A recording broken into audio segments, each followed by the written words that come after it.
Hello and welcome to another Looney Tunes review video. If you are new to the channel, make sure you subscribe to follow my journey to review all 1000 classic Looney Tunes shorts and give this video a like as well. So this is a review for Bugs Bonnets, and with me today, wearing a bonnet as usual, is my good friend SC MacPeter. Say hi. Hello. We all gotta wear those bonnets, don't we? With the blue ribbon on it. That's right. I will not have it any other way. But just a few bits of info to get underway. So as mentioned, this is a review for Bugs Bonnets, released on the 14th of January 1956. It's the 759th of the series, and it's directed by Chuck Jones.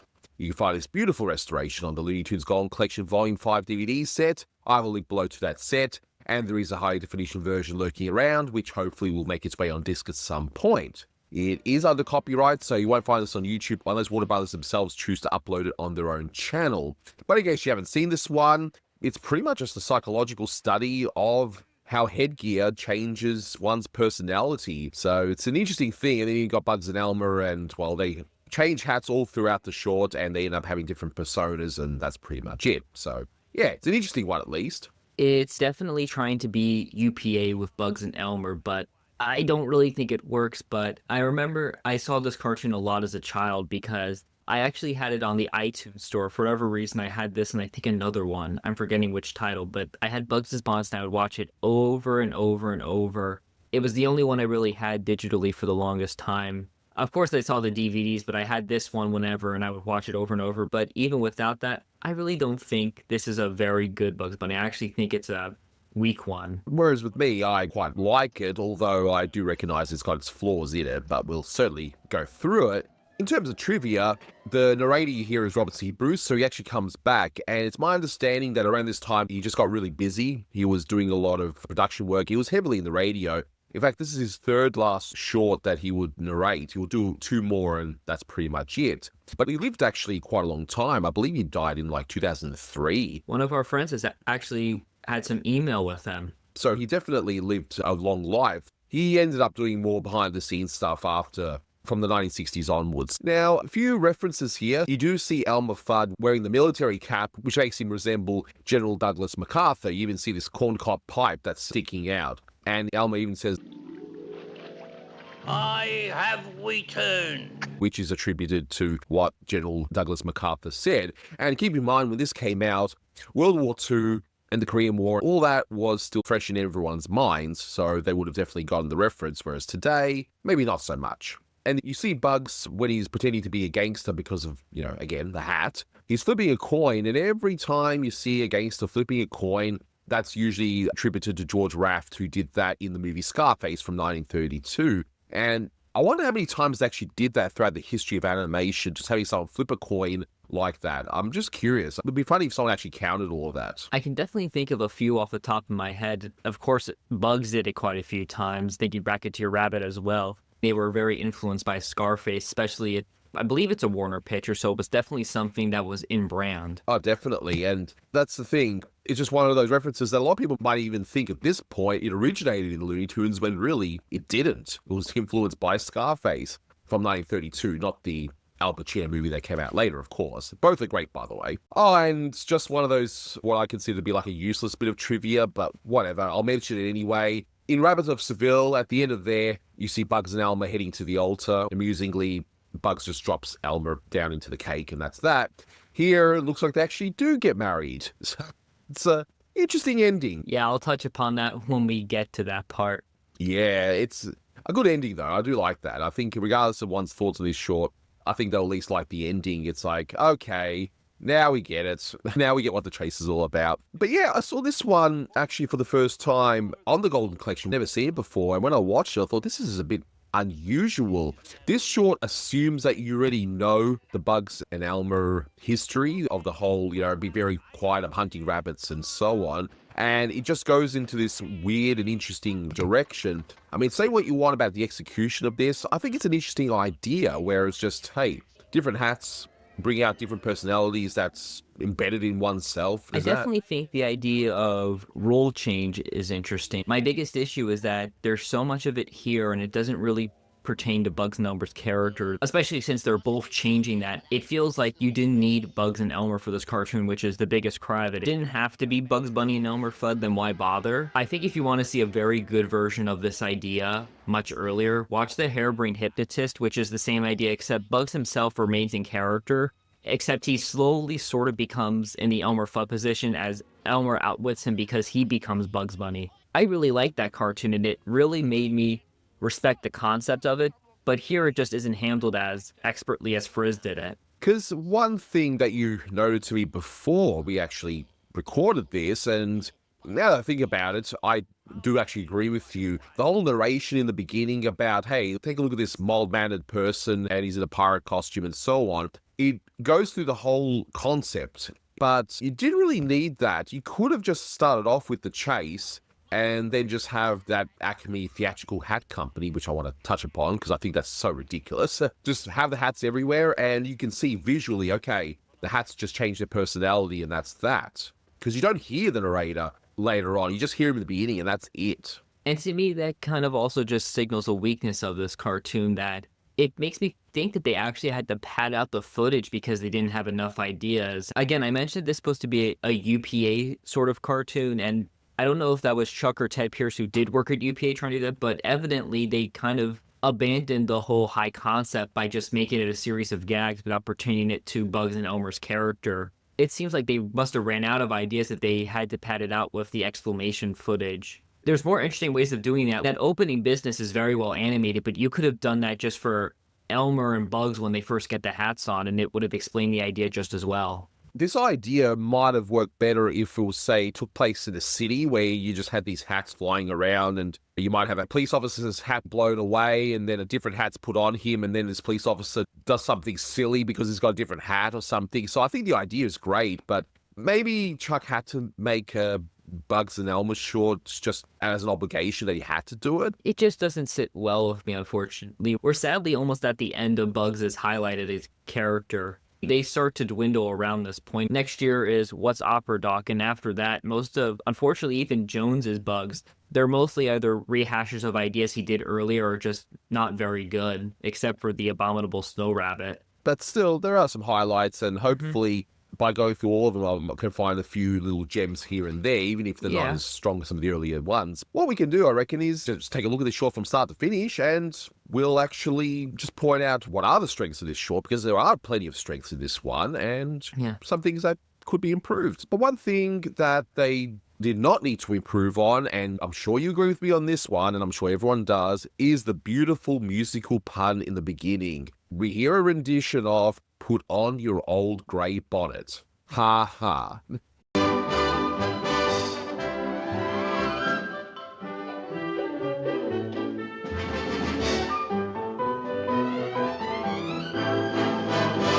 And it's done so cheerfully. I love it. And we see just an unusual use of the titles panning, especially without the background changing, which kind of helps to give the idea that there was going to be the exclamation at the beginning. But I thought that was an interesting touch. And it also made me notice that Richard Thomas, who is usually McKimson's background man, was here. So I guess they were doing double duty. I don't know if Jones had a dedicated background person at this time. Robert Gibroke was also here, who was Jones's layout man in the early 50s. Then he started using Maurice Noble, and then he eventually became McKimson's layout man. Well, I think they do a decent job, even if some of the backgrounds do feel a bit too busy at times. But we start off with the whole idea where you see a typical businessman and it's just replaced with this ridiculous-looking pirate outfit. That people's behavior is strongly affected by the way they dress. For instance, if we alter this gentleman's attire to something more, romantic, certain changes in attitude may perhaps be detected. Batten down the keel haul, yeah!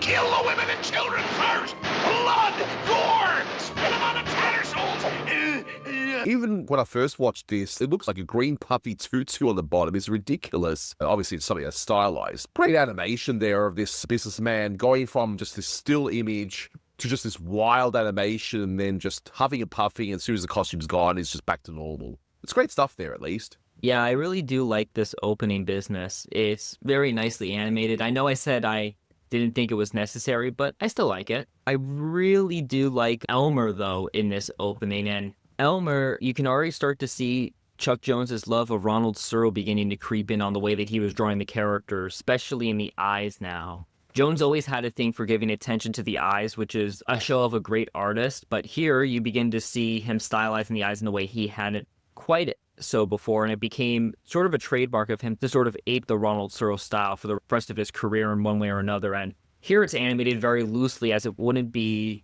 within a few years. I really do like that, honestly. I like how it's animated here, and I think this was showing Jones's just love of mid-century. Ronald Searle was a very fascinating illustrator. I'm going to touch upon this more in a later commentary from this year, but he really was a very talented guy who went through some terrible hardships, and he really did have a great cartooning style. I'm sure we can all agree that that initial look of Elmer with those eyes just looking like he doesn't want to actually be there. Arguably, this might be the look of some people actually watching this short if they don't like it, but it's such a great shot. I want that shot of Elmer on a t-shirt, or maybe it could be a new meme, I don't know. It could have its uses, but it's the same idea where it goes from the still image to that wild bang, bang, bang, bang. One could argue this is one of the quote-unquote origin stories of why Elmer's even hunting bugs. I mean, he did say one time he was a vegetarian, so why would a hunter be a vegetarian? So maybe all this time it was just because of the hat. But we end up going to our forest area, which again,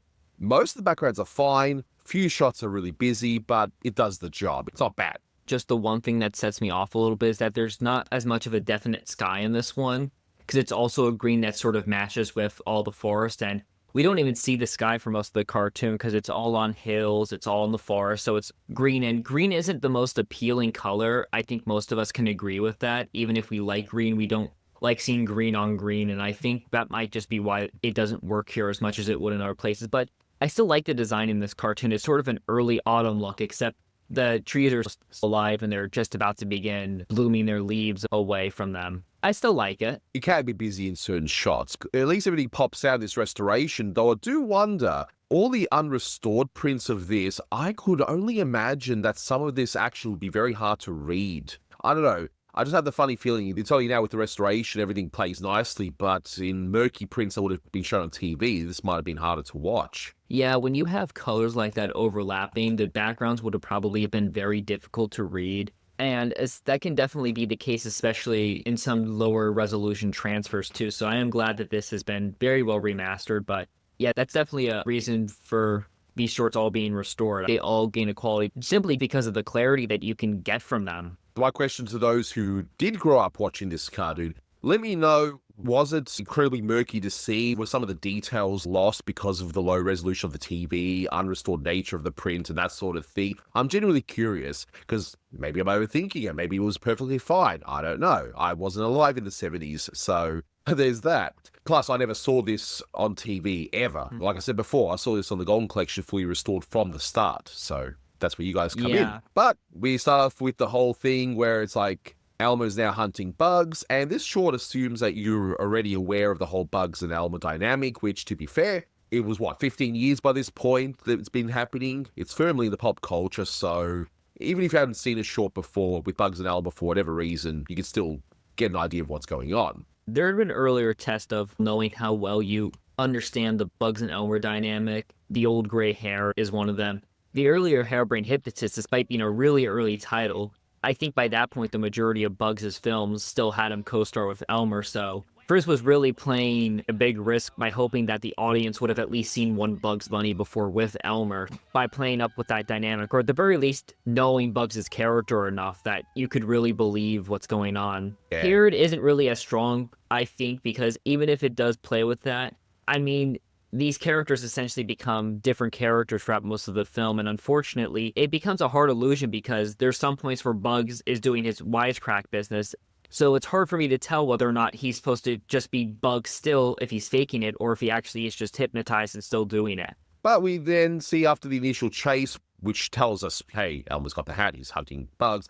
And we see the ACME Theatrical Hat Company, and I get it, this is just a story thing, I get it. But putting my overthinking hat on, why would there be a whole company just for theatrical hats? It's like, oh, do you also need a jacket or pants for your costume? Too bad. You need to go to another company. We just do theatrical hats here, okay? Like, I wonder if ridiculous. it's just like a catalog of theatrical hats and they're just delivering them to some warehouse for shipment. All these Acme products, they're really funny, and I love how ridiculous it is, of course. There's still enough to like in this cartoon. I do like those earlier plays of the Bugs and Elmer dynamic more than this one, of course, because those keep in character. I'm sure some people aren't going to agree with me on that. I know some people prefer the later cartoons over the earlier ones, but not everything is about one person's personal taste. And again, I'm just overthinking the whole Acme Theatrical Hat thing, okay? I'm just having a bit of fun with it, because it is just a story device after all. But you can see someone must be new that's driving, that they didn't properly secure the load. I mean, that looks pretty bad, how the back wasn't locked properly. That's really shoddy. So hope somebody got fired for that blunder. And before someone puts in the comments, yes, I am aware there are dedicated hat specialists that do hats for things like horse racing and that sort of thing. I get it. I'm just having fun with the fact this is a theatrical hat company. All right. But moving on. We see the hats, they're just flying everywhere. There's quite a few hats. We're seeing some and all. Football helmets. Yeah, top hats, all kinds of stuff, caps and so on. But look at the animation of Bugs just being all meek and just crawling away, trying to get from Elmer, and the sergeant helmet just lands on his head. Man, the animation of Bugs going from this meek-looking character to a really serious sergeant-type character is fantastic. Just the expression on his face just kills me. I love the little bit when the helmet lands on Bugs, that Bugs' body immediately flinches up. That's a really nice piece of movement. It really emphasizes the weight of the helmet, too, and then I do like the expressions as well. And I believe he's a sergeant. I'm just looking at the stripes. I'm pretty sure those are sergeant stripes there, but just the exaggeration of Bugs' mouth when he's yelling to Elmer, attention, he's acting like a sergeant. Heads up! Okay, soldier, explain your actions. Well, you see, sir, I was just out shooting rabbits with my gun. All right, dog face. How come every other private in this man's army's got a rifle and you've got a gun? And there's one joke here that's, well, it's kind of like a really dirty joke that would have gone over the heads of many a kid, but there is a mention of why do you call your rifle a gun? And that's a reference to a real dirty joke where a gun is, well, a slang term for, well... You know. And I do know some You'll kids find who out watch when this. you're older if you don't know. Yeah, so the entire joke, and if you've seen Full Metal Jacket, you know they're saying, this is my rifle, this is my gun, this one's for fighting, this one's for fun. And I'll say no more. Yes. And I won't actually put the clip of Full Metal Jacket, not because I'll take down my channel probably for using the clip, but yeah, this is a respectable channel, allegedly. But I'm sure you all get what I mean. So it's interesting that they slipped that joke in and the censors didn't think much of it. Maybe the censors, they didn't fight in World War II. I don't know. By this point, the censors did not have the same authority that they did much earlier, and they weren't paying as close attention, especially to animation. So you really could get away with these sort of things, especially saying like this. There's a lot of things that would have gotten cut 10 years earlier that start showing up in some of these cartoons. But one thing I noticed most about this shot here where he's yelling at Elmer, look at the feet, just the way that the feet are animated as well. It's just incredible. Just those little touches that the animators did in this short, it's amazing. When he grabs the rifle, just, yeah, I wonder who animated this scene. I'm really not sure. I mean, Bugs and Elmer, I don't want to say for certain, but it reminds me of Richard Thompson's way of drawing the characters. It might be him because he drew the characters exceptionally cute. When they just have the shot of Elmer moving along closer up, it almost looks like something that he'd do in the 80s, except the eyes aren't quite as circular. 1, 2, 3, oh! 1, 2, 3, oh! Company! Oh! Forward! March. We've got that, again, beautiful mouth animation of Bugs shouting the commands, but then he just says quietly, march. A very Delivery. Bugs Bunny-esque thing to do, which, as I mentioned, it breaks the illusion that Bugs is actually falling under the hypnotism of these hats. That's really sort of an issue. If you're going to do the idea, at least do it in a way that's convincing. I already don't kind of like how it's executed in general, but at least execute it sharply and consistently. But look at the way the fingers are animated when he says, march. It's an interesting way of those fingers being drawn. Again, all these little details just pop out at me. These animators were really firm in studying the little subtleties, and we get a nice little off-screen gag of Elmer flying, not as ha-ha as some of Frizz's off-screen gags are. Doesn't use as much imagination, but then we get into Elmer becoming Douglas MacArthur. When I first watched this, it didn't quite stand out to me at first. Like, wait a minute, why is that cornpipe just hanging in the air like that. It just came across as, oh, is this truck trying to do an artistic thing of having the corn pipe in the air like that? But no, there is a I string thought it was supposed to holding be a gag. I didn't notice the thing. 'Cause it blended in a little bit. I think the other issue with the backgrounds is that there's just a bit too much texture. But I love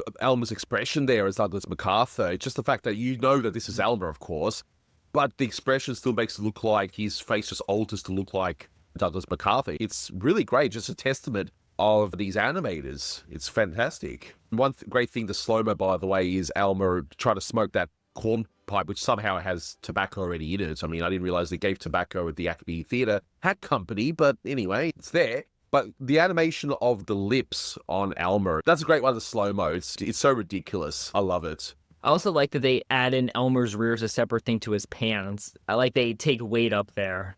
But we see that Elmer gets his hunting hat back. Sure enough, Bugs ends up trying to escape, but somehow ends up getting the game warden hat. So again, the expressions here are fantastic, with Bugs doing the stern expression as the game warden. Of course, he's going to give a stern lecture to Elmer. It's like, oh, are you hunting? You know, you're not supposed to be hunting, that kind of thing. I do like this mix-up when the wind blows, nice contrivance, and then we get the Pilgrim and the Native American. And I like Arthur Q. Bryan's delivery as Elmer is like, I'm hunting turkeys for the first Thanksgiving. They're shooting sergeants out of season.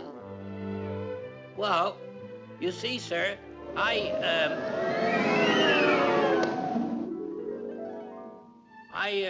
was just shooting turkeys for the first Thanksgiving dinner.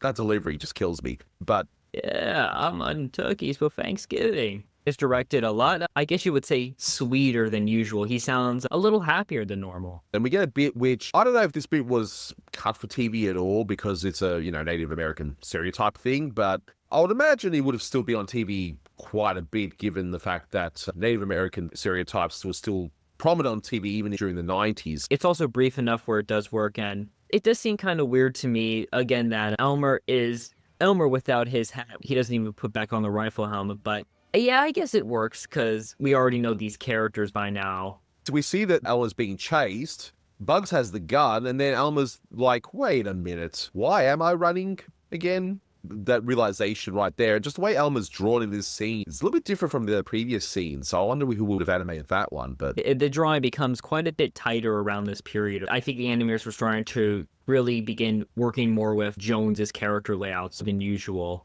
He was doing fewer of them, and of course the animation was becoming more dependent on his poses than ever.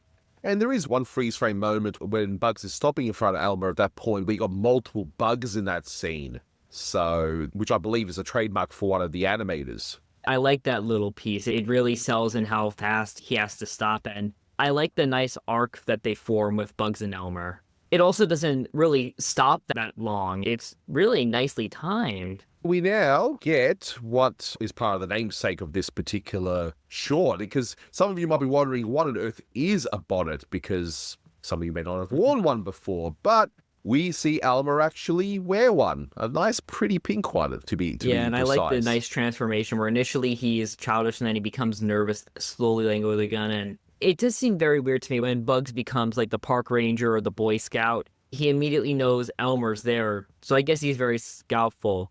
I think it would have been nice if they had just done a few poses of Bugs scouting around before he notices Elmer. And the one good thing about the art direction here I like is those trees with the lines in them. They look really nice when the camera pans, I have to say. And the whole Boy Scout thing here, funnily enough, this is actually the Boy Scout motto. He recites it word for word and just adds a couple of words here and there.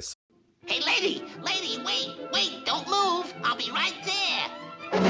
A scout is trustworthy, loyal, helpful, friendly, courteous, kind, obedient, cheerful, thrifty, brave, clean, and helps old ladies across the street at all times without expectation of recompense neither. If you were wondering what it was, well, it's definitely the correct one. So I wonder if someone on the crew was a Boy Scout and they just added that in. I don't know. Maybe Chuck Jones added it in. I have to imagine that Jones was doing more heavy lifting, especially as Ted Pierce was going between his unit and Bob McKimson's. I love the fact that when one of the vehicles drives past and we see the two spin, I love that dry brush effect. Kudos to the special effects animators on that part, because that wouldn't be easy to do. Looks like maybe Harry Love still. He got quite a few because he also had to animate that smoke in Elmer's gun. Yeah, that's a great one to freeze frame, by the way. So, like, the initial poses before they spin around are incredible. So, it just starts off relatively realistic, and then he just turns into this abstract dry paint, and then, the two don't have the hats anymore, and they end up just continuing to hunt. I like that there's another gun on the other side of the road. Maybe a previous hunter just gave up on hunting and left their gun there. But Yeah. we see Bugs as a gangster again, referencing George Raft. But I love the fact that all of a sudden Bugs' skin has all these pockets. So he's got this initial pocket that he's got his hand in, and later on he's got the vest pocket when he takes out the money and that. Ridiculous. And the expression here, fantastic as the gangster. Okay, Morelli. Come out of there.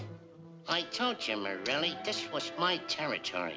Told you to keep out, so I'm gonna rub you out, Morelli. See? Yeah. Rub you out. See? Yeah. See? Out.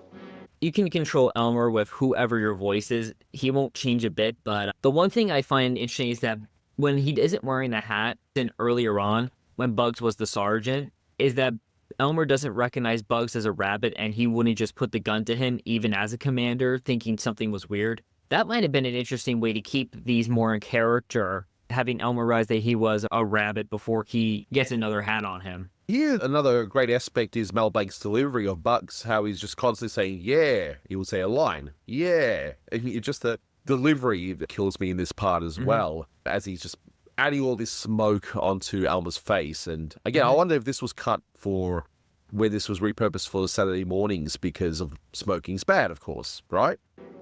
See? Out. See?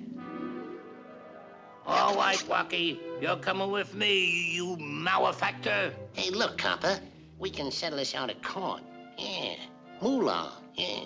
10 G's. Yeah. Buy something for the kids. Yeah. It's a really nice bit, though. I'm pretty sure this is Ken Harris's animation. It's really the best acting, and I mean, he was a really fast animator, too. He could do his footage half the time it would take any other animator. He was really good, and of course, he's doing his best as he always does, and it probably is why this bit for me was kind of the highlight, this part here, although I do also like, just as a gag, the quick change of Bugs to a judge and the power reverses. You got the fact that he starts off with a gangster, then Elmer becomes a police officer, and he's upset that there was a bribe involved. Now, you do have to wonder, though, does Bugs keep with him 10 G's at all times or something? Like, where does he get that money from, I wonder? Yeah, that's a good question. This is also why I sort of think that they ran out of ideas for this cartoon, because you don't really see Bugs get on that gangster hat, and you don't see how the police hat fell off Elmer and become the bridal one. How dare you try to bribe me, you miscreant?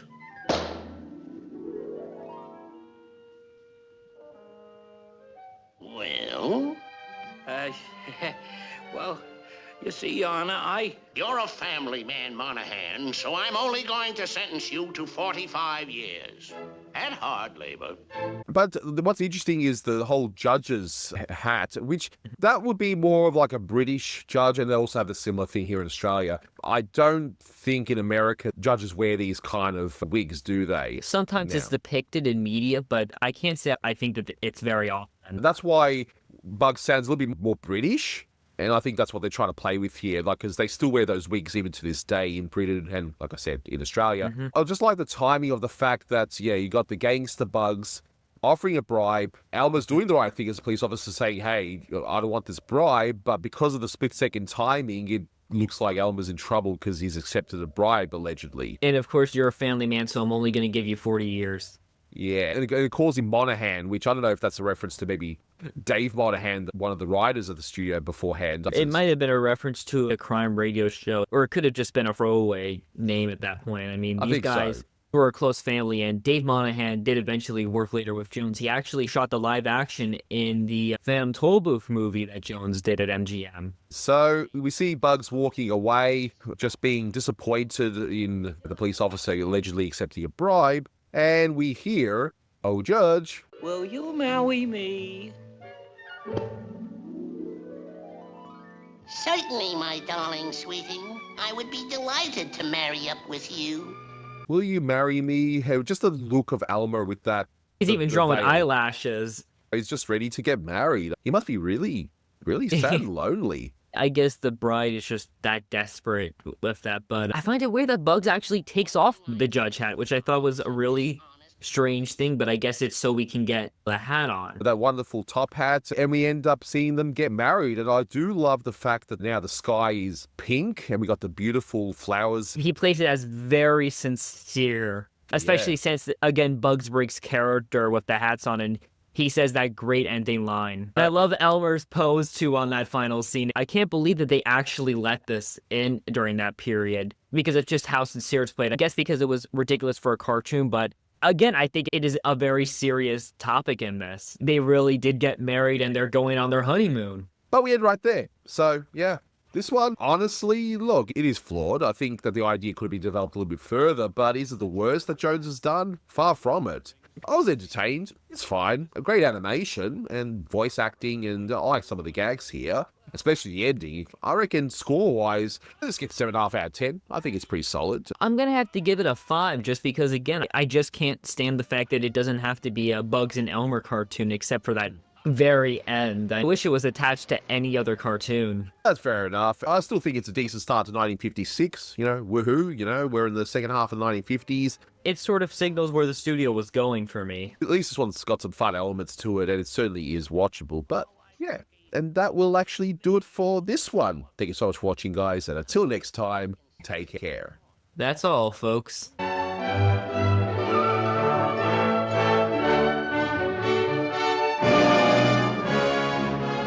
know, I think it always helps a picture to have a romantic ending.